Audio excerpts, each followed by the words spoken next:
Ya estamos de regreso en Masa Crítica en Iquique Televisión. Estamos conversando con los candidatos a la Convención Constitucional, Ana María Luxis, Leonardo Escárate y Eduardo Justo. Antonia Santos, bueno, ahora vamos a entrar, ¿cierto?, directamente en los temas de la Constitución. ¿Por dónde partimos y con qué tema? Tú tienes la palabra. Bueno, yo creo que voy a hacer un comentario antes. Yo creo que aquí ya sale un tema muy relevante y que posteriormente va a tener consecuencias precisamente en esa representación que va a haber en la Asamblea Constituyente. Y sobre todo es esa tensión entre lo que es ser independiente y ser militante. En Chile, ser militante o no es tener una militancia activa en un partido, ¿sí? No es nada más que eso. Efectivamente, las personas tienen trayectorias, tienen valores, y eso, quiero decir, eso es consustancial también con lo que es la propia persona. Por tanto, yo creo que también tenemos que respetar lo que son las trayectorias de cada uno, ¿no? Bueno, entrando ya en materia, ¿no? Aquí he visto también otro de los temas que ha salido, que es respecto a si yo tengo una posición individual, ¿sí?, no independiente, sino una posición individual con las ideas claras, o las tengo de manera colectiva. Y aquí va la pregunta.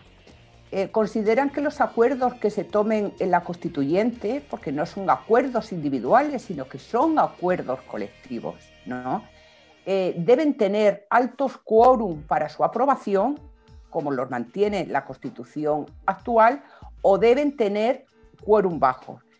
¿Qué le da más estabilidad al sistema político? ¿Queremos sistemas políticos e instituciones estables, o queremos que varíen las decisiones en función de la composición de la Cámara de Representantes? Por tanto, mi pregunta es, ¿cómo negociamos y tomamos decisiones? ¿Quórum alto o quórum bajo? Muy bien. A ver, partamos por Leonardo Escárate. Bueno, la pregunta tiene varias aristas. Primero que nada, creo que hay que recalcar que esta es la oportunidad de que cambiemos la forma de hacer las cosas, que las cúpulas dejen de tomar las decisiones por sí solas, que aquellos que tengan un mandato de representación, nosotros lo único que seamos sea votar por ello, y después durante 4 o 8 años esperar que no se metan la mano al bolsillo, que cumplan lo que prometieron y que respondan a la ciudadanía. En ese sentido, creo que debemos cambiar la democracia representativa hacia una democracia directa, en la cual haya mecanismos de control de poder que impidan precisamente que sean las cúpulas las que tomen las decisiones, y que el gobierno vuelva a quien le corresponde. La soberanía le corresponde al pueblo, la soberanía le corresponde a la ciudadanía, y somos nosotros los que tenemos que decidir más allá de que nos represente y ocupe el puesto de autoridad. En cuanto a los quórum, me parece que obviamente la Constitución del 80 tiene quórum que incluso se han llamado los candados constitucionales, quórum altísimos de reforma, las leyes orgánicas constitucionales, todas las materias de relevancia tienen quórum que me parecen excesivos. Pero reitero, más allá de que estoy de acuerdo en disminuir los quórums que tiene actualmente la Constitución, creo que más relevante que eso aún es cambiar las formas de hacer política y que las grandes decisiones las tomen los ciudadanos. Por ejemplo, si hay un tema controversial en el cual producto del quórum no se logra un acuerdo, bueno, entonces que hagan un plebiscito y que seamos nosotros, que finalmente somos los que mandamos, somos los que gobernamos, los que tomemos la decisión, no ellos entre cuatro paredes como lo han hecho toda la vida, sino que el gobierno vuelva a la ciudadanía. Reitero, más allá de los quórum, es principal establecer una democracia directa y dejar de lado la democracia representativa, que lamentablemente no ha representado a nadie. Ok, Eduardo Justo. Bueno, primero que todo, ¿cierto? Quiero analizar lo que dijo la compañera analista política, que creo que es importante el tema de las elecciones, cómo nosotros, ¿cierto?, cómo se maneja el sistema electoral acá en Chile. Yo les puedo decir que no estoy compitiendo con ninguno de los compañeros que están acá presentes.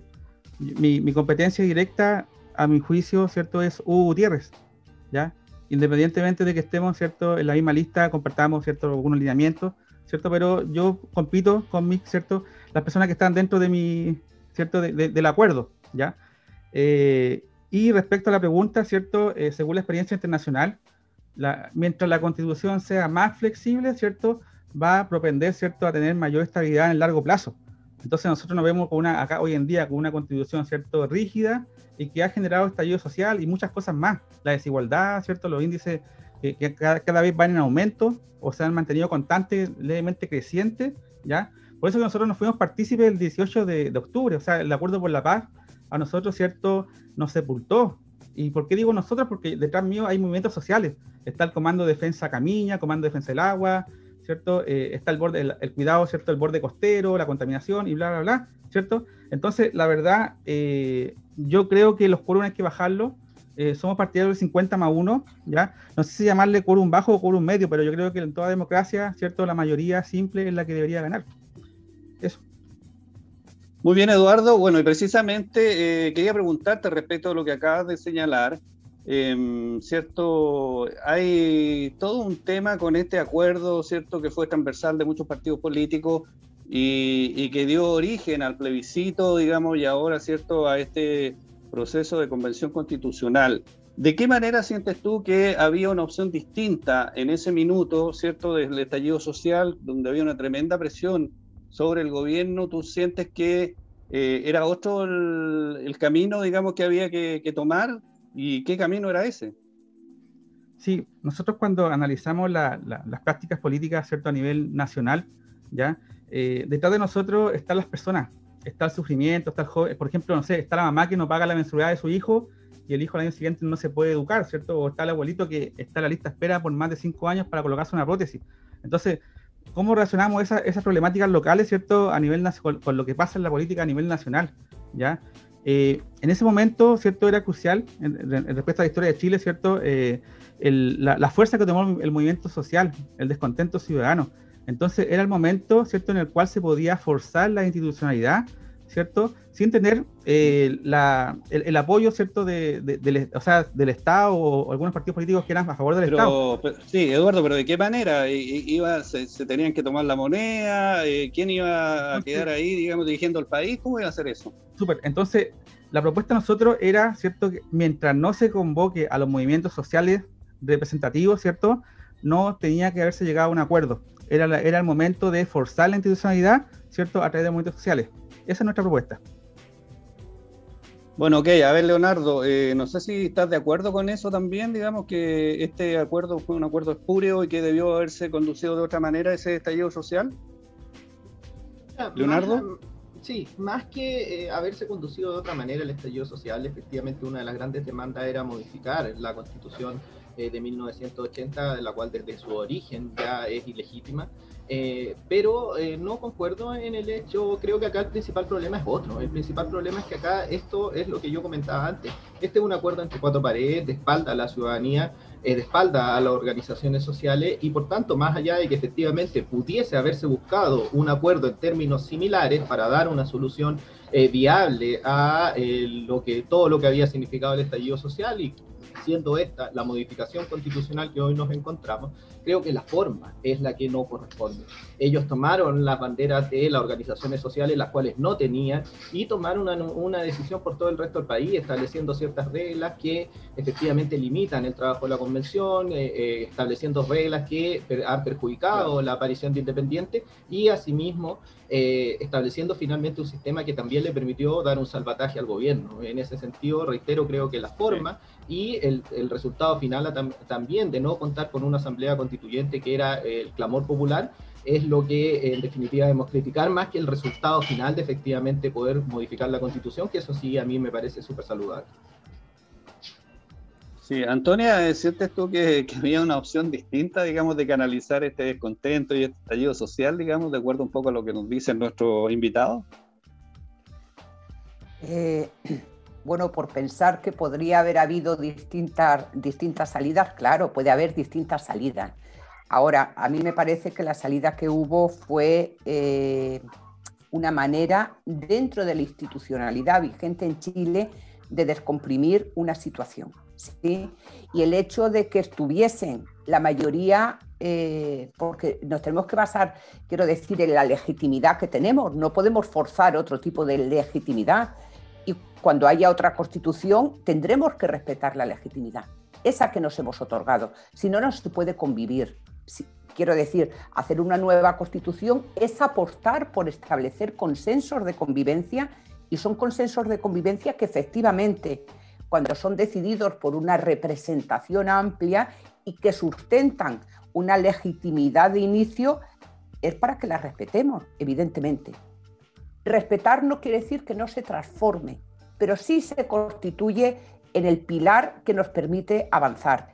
En ese sentido, yo creo que curiosamente, y me parece que es interesante también, o a mí me interesa particularmente, es que el cambio, que la transición política en este país se hizo por un acuerdo de todas las fuerzas políticas, que en este caso no tenían representación, pero constituían partidos políticos que estaban proscritos, por así decirlo, en dictadura. Fue un acuerdo, y precisamente desmantelar este modelo ha sido también un acuerdo. Por tanto, yo creo que hay valoraciones. Yo intento mirarlo dentro de lo que es el análisis político, independientemente de lo que yo piense al respecto, ¿no? Pero la entrada a la recuperación democrática y la salida de lo que es el modelo se ha producido bajo el mismo formato, y eso no lo debemos olvidar.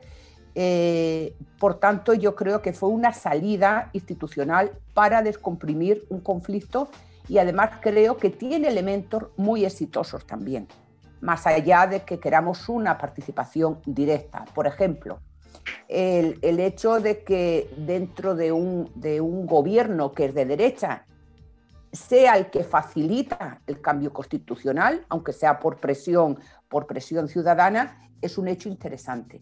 El hecho de que se admita la participación de independientes es muy interesante. Y el hecho de que la toma de decisiones o establecer ese acuerdo político tengan una participación el 50% de las mujeres, me parece también un hecho muy interesante, ¿sí? Por tanto, no hay que descartar y echar al tacho todo, al tacho de la basura, todo lo que hemos vivido. Hemos vivido, yo creo, y hemos hecho esfuerzos también todos y todas la ciudadanía de este país, ¿no? Entonces yo creo que cuando se intenta decir estamos aquí pero queremos estar mucho más allá, en los procesos políticos y lo que es un proceso constituyente, se tiene que escuchar precisamente a los que no piensan como nosotros, porque tenemos que ser capaces de lograr acuerdos que sean políticos, y lo político es lo común a la ciudadanía, ¿no? Entonces, en ese sentido, bueno. Muy bien, continuamos con nuestro programa, y teníamos ahí un pequeño problema técnico. Se nos había desconectado Ana María Luksic, pero ya está de regreso con nosotros, y queríamos precisamente preguntarle a cada uno de ellos, ¿cierto?, por distintos elementos de su campaña que hemos podido recabar a través de las redes sociales. Ana María, tú hablas de que es una vergüenza que todavía existan campamentos en nuestro país, y has hablado bastante del derecho a la vivienda. ¿Cómo sientes tú que debiera esto estar inscrito en la Constitución? El que la gente pueda acceder a una vivienda digna. Sí, Ana María. Mira, yo creo que más que una vergüenza, yo creo que es una pena, en realidad. Yo fui muchos años voluntaria de Un Techo para Chile. Me fui a estudiar periodismo a Santiago, y estuve primero en la comuna de Cerrillo, estuve también un tiempo en la comuna de Santiago siendo voluntaria, y cuando volví después de titularme de periodista, cuando volví acá a Iquique, fui voluntaria y me tocó estar más que nada en Alto Hospicio, allá en las tomas de Alto Hospicio.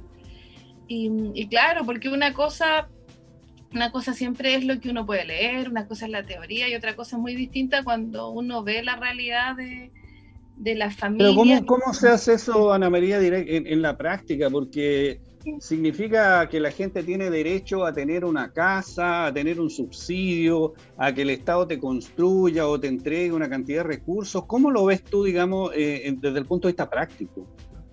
Sí, mira, lo que pasa es que primero yo quiero precisar algo que siento que es como que las personas tienden a estar un poco desinformadas al respecto.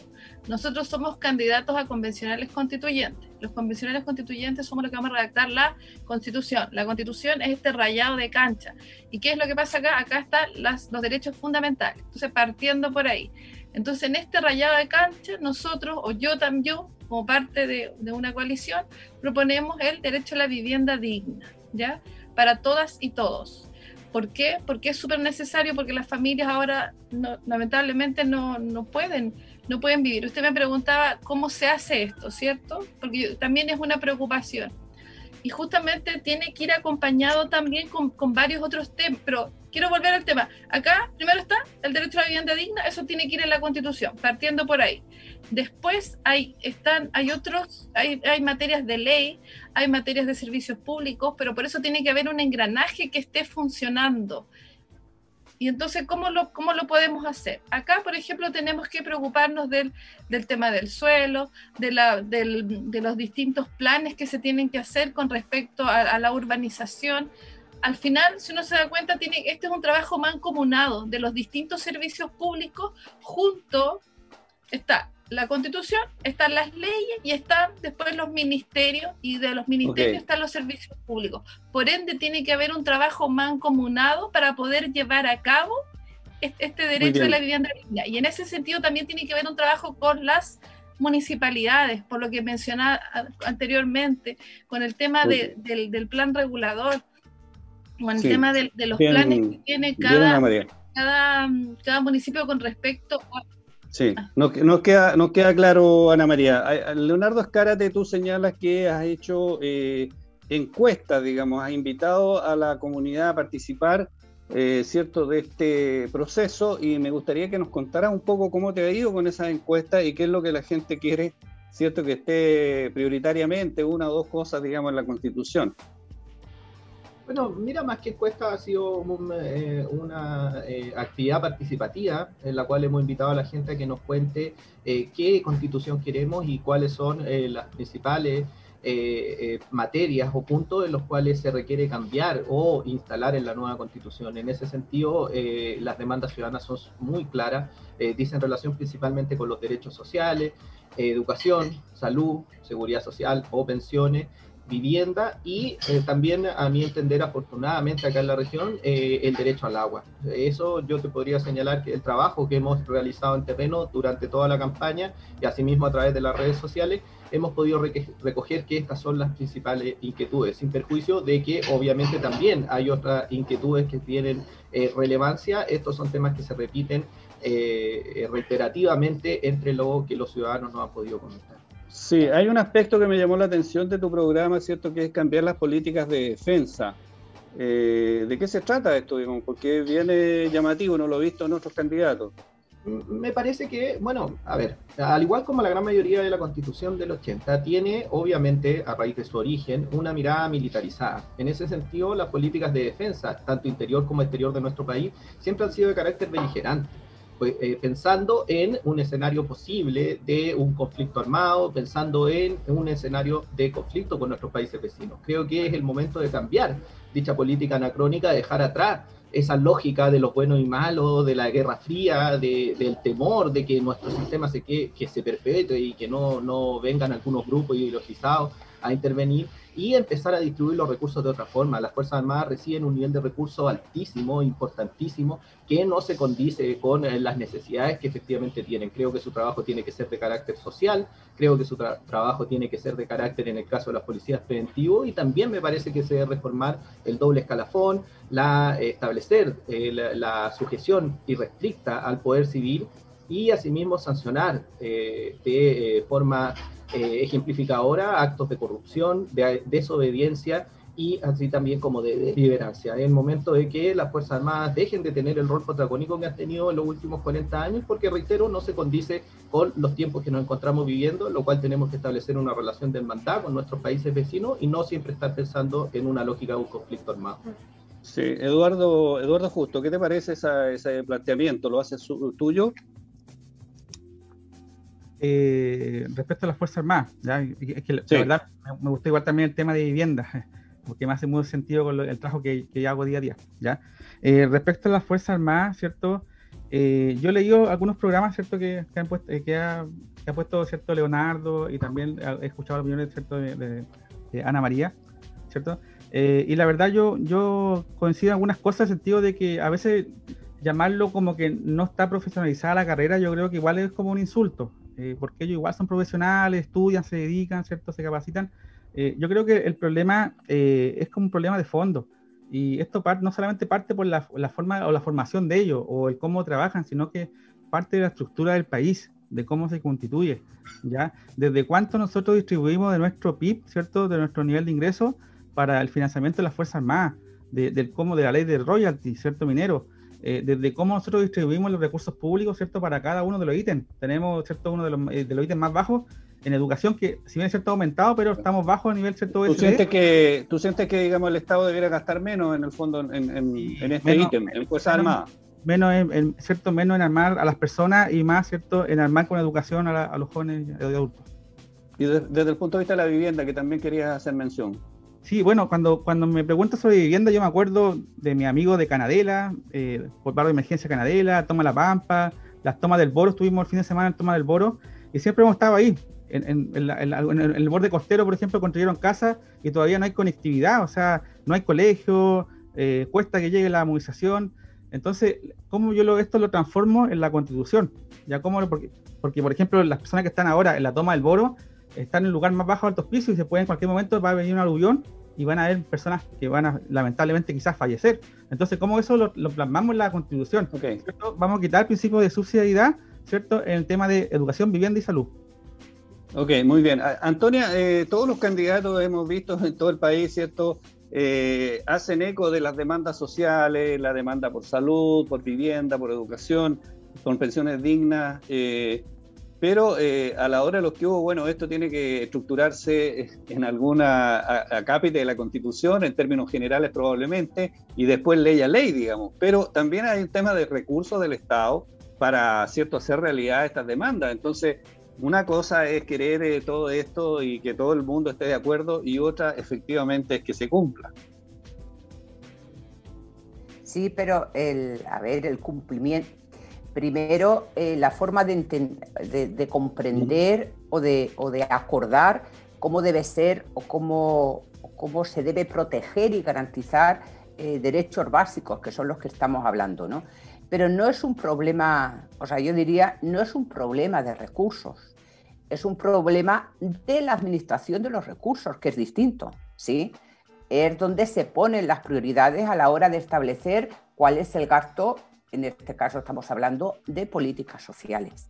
Y verdaderamente, con un Estado subsidiario, el gasto o lo que se destina precisamente para estas políticas sociales pues es muy bajo. Por tanto, yo diría, el énfasis aquí no lo podemos poner en los recursos, sino que lo tenemos que poner en qué es lo que queremos. Por ejemplo, si en la Constituyente se dijese se tiene que establecer una pensión básica universal para todas las personas a partir de establecer un listón, ¿no? Un ingreso mínimo, el Estado tendría que ver cómo obtiene los recursos precisamente para eso. Yo diría que Chile no tiene un problema de recursos, sí de distribución de recursos. Y de distribución de recursos y también de impuestos, de cómo recaba precisamente esos recursos, ¿no? Los impuestos indirectos son muy inequitativos, ¿sí? Pero bueno, no voy a dar yo ideas, ni voy a... Sí. A mí me interesan otras cosas, ¿no? Porque si no me meto, es muy fácil meterse en esto. ¿Qué me interesa a mí?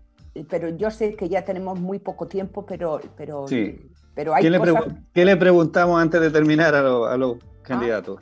Sí, veo que tienen mucha coincidencia respecto a lo que son efectivamente un conjunto de derechos fundamentales, que fue lo que provocó el estallido social, ¿no? ¿Cómo se deben recoger estos derechos en la nueva Constitución? Debe ser una Constitución muy detallada y muy exhaustiva, con amplias definiciones, o por el contrario, debe ser una Constitución mínima, declaratoria, por ejemplo, de cuál debe ser el papel del Estado, de las instituciones, etcétera, de tal forma que la Constitución, en lugar de tener todo dispuesto, se vaya construyendo en esa construcción democrática. ¿Qué modelos les gustan más a ustedes o son partidarios? Muy bien, partamos con Leonardo. Bueno, en mi caso creo que como primer punto se hace necesario plasmar los derechos como derechos, no como libertades, como es el enfoque que tiene la Constitución de 1980. También concuerdo plenamente en que eso es total y absolutamente necesario para que estos derechos sean efectivos, que modificar el principio de subsidiariedad pasando a un Estado social de derecho con un pilar solidario. Dicho esto, creo que el catálogo de derechos se tiene que robustecer. No concuerdo con aquellos que sostienen que la Constitución debe tener un carácter mínimo. Me parece que es necesario estipular y establecer en la misma qué derechos efectivamente se van a contemplar, y en ese sentido creo que los derechos de carácter social, que es lo que hemos estado conversando, el Estado tiene que hacerse cargo de los mismos, pero también tiene que incluir derechos que hoy en día están totalmente ausentes en nuestro ordenamiento: el deporte, la cultura, medioambientales, de género, de infancia, lo que dice relación con una muerte digna, derechos sexuales y reproductivos, y muchos otros más que hoy en día no están dentro del catálogo. Y asimismo me parece súper necesario que para que estos derechos sean efectivos y después no queden en un lindo catálogo, en un lindo papel en el cual podamos leerlo, que se establezca un mecanismo recursivo efectivo y eficiente, no como el actual recurso de protección, que no le da, valga la redundancia, protección a todos los derechos del catálogo, y asimismo que se establezcan mecanismos de defensa, como por ejemplo un defensor del pueblo, que de forma tal que garantice que los ciudadanos podamos efectivamente exigir estos derechos y que, reitero, no se queden solo en un lindo catálogo, sino que sean derechos que sean efectivos y que beneficien a la ciudadanía. Y esto también, finalmente, para cerrar, va de la mano, como muy bien señalaba Antonia, con la redistribución de los recursos. También tiene relación con lo que hablábamos antes de las Fuerzas Armadas. En nuestro país los recursos se los llevan unos pocos, están secuestrados por los grupos de poder y los grupos económicos, y llegó el momento que eso se distribuya para que nos beneficien a todos. El país tiene los recursos, se puede hacer cargo de los derechos sociales, y este es el momento de exigirlo. Muy bien, Ana María Luksic. Sí, bueno, yo creo que es importante.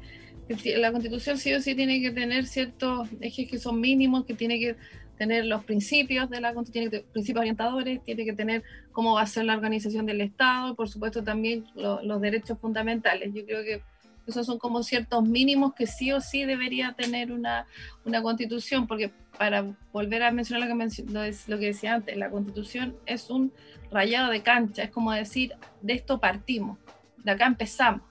Entonces, por eso tienen que estar ciertas cosas que sí o sí tienen que estar garantizadas.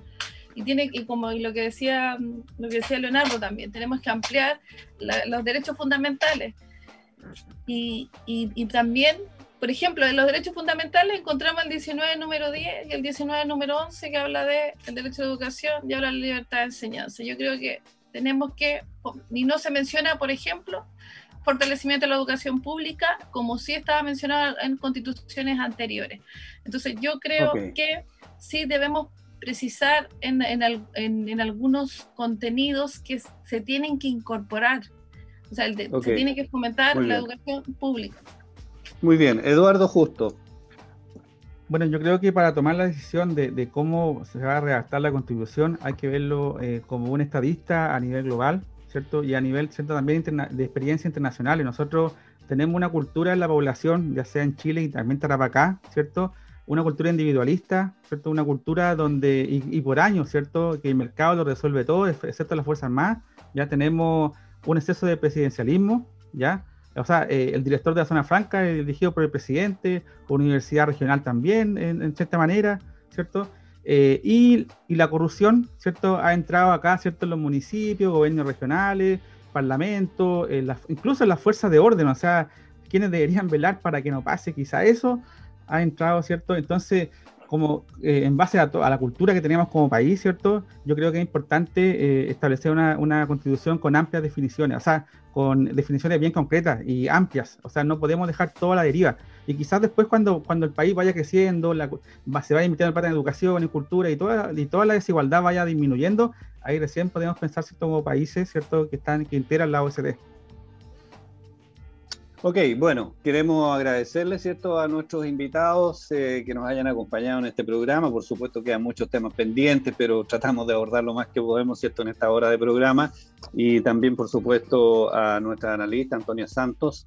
Muchas gracias, Antonia. Quedan 3 semanas, así que la gente tiene que informarse muy bien, ¿cierto?, y estar disponible para ir a votar. Son 2 días, hay que elegir un día. Gracias, Antonia, y bueno, gracias también, ¿cierto?, a nuestros invitados, Ana María Luchis, Leonardo Escárate Ayala y Eduardo Justo Crucis. Masa Crítica en Iquique Televisión, nos reencontramos la próxima semana en este mismo horario. Muchas gracias.